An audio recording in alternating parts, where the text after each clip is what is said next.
Wait. Don't move to the next video. Watch this.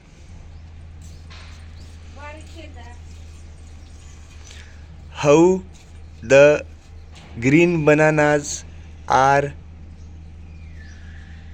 turned into ripe yellow bananas.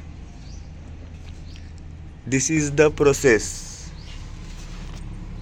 We are burning cow dung.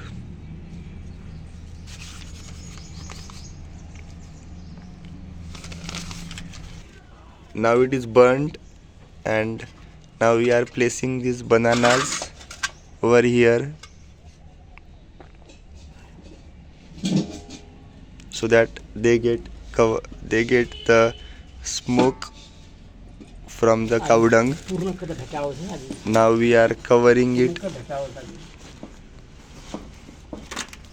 so the smoke which is coming from the cow dung, which is below burning, that is now going to the bananas and they will start ripening.